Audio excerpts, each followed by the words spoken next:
If you're thinking about leaving primary care but don't actually want to, this video is for you. Not because you're weak or because you can't handle it, but because something about the way you're practicing has become unsustainable and you're just trying to survive it. I'm Candice, a family nurse practitioner and a primary care workflow strategist. I work with NPs who care deeply about their patients and who are quietly wondering whether leaving primary care is the only way to get their life back. This video is about why that conclusion makes sense, but why it's also not the only option. Before we go any further, I want you to know that there's a way to think through this without making a panicked decision. I've put the foundational framework for doing that in the free NP Workflow and Survival Guide. It's linked below. It helps you to sort out what's actually broken before you assume that the answer is, I just need to get out of this. When NPs start thinking about quitting primary care, it's rarely because of one bad shift or one bad week. It's because the days start to blur together. Work follows you home.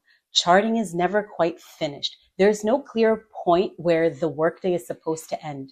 So you wake up and you're already behind. You're rushing to keep things from falling apart. You're borrowing time from nights and weekends and whatever energy you were supposed to have left over. Over time, that does something to your thinking. Your brain starts scanning for relief, and leaving primary care feels like the only way to rest, the only way to protect your health, and the only way to stop letting everyone down. Anyone in that position would want out. That doesn't mean that primary care or family practice is the problem in and of itself. It means that the conditions that you're practicing under have become unlivable. I want to share something personal here because I've been exactly where many of you are. I actually left primary care at one point. I was convinced that the field itself was the problem. I thought it was just this broken machine that was designed to eat people alive. I truly believed I have got to get out of this, otherwise it's going to completely destroy me.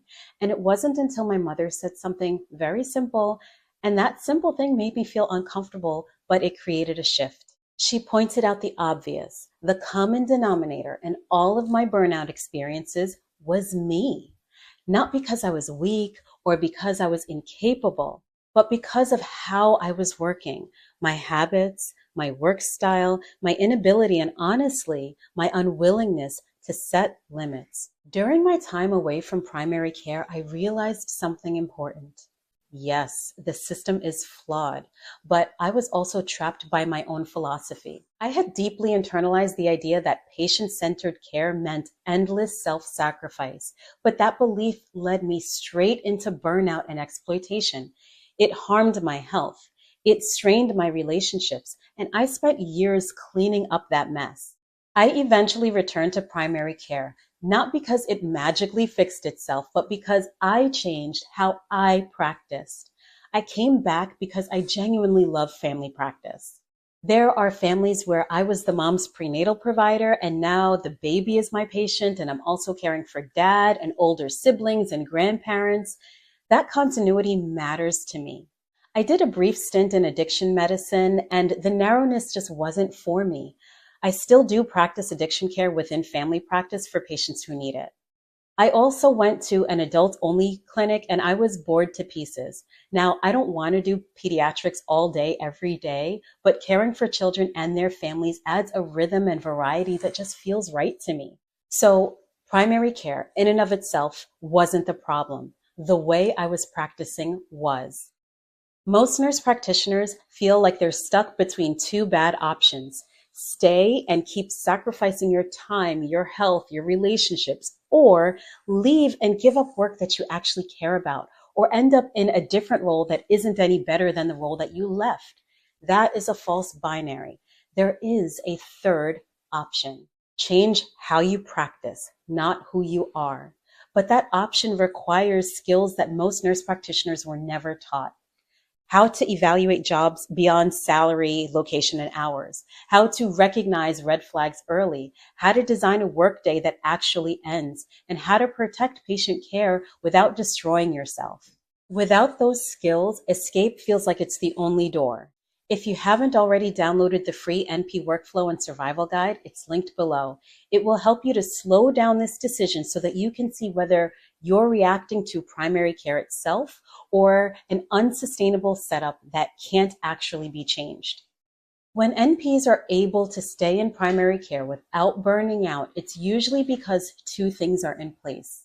Number one, strategic job selection. This means that you're choosing roles based on clear time boundaries, adequate support staff, how inbox and forms and follow-ups are handled, whether unpaid work is expected or time for non-billable work is set aside within the workday. This way, you're not just jumping at a role because the salary is competitive or because of some vague schedule promises or because of some buzzword like work-life balance.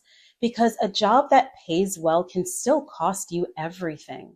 The other part is mastery of how the workday is designed, and this is the part that no one taught you. It's knowing where documentation is supposed to happen, when the inbox work is supposed to get done, how much can realistically fit into a workday, and when this workday is actually over. It's nothing magical, it's nothing unethical, it's just practical skills that were never part of nurse practitioner training. Sustainable practice isn't about personality. It requires skill beyond clinical decision-making, language to clarify expectations and to say no professionally, and structure so that the work stays within paid hours, and also support, because you were never meant to do this work all alone. When those things are in place, something shifts. You stop fantasizing about escape and you start making deliberate choices again. This is exactly what I teach step by step in Chart Smart Mastery. It's not about how to work harder. It's not about how to care less. It's about how to practice primary care in a way that fits inside your life, ethically and sustainably. You don't need to quit primary care. You need a system that actually supports the way you practice.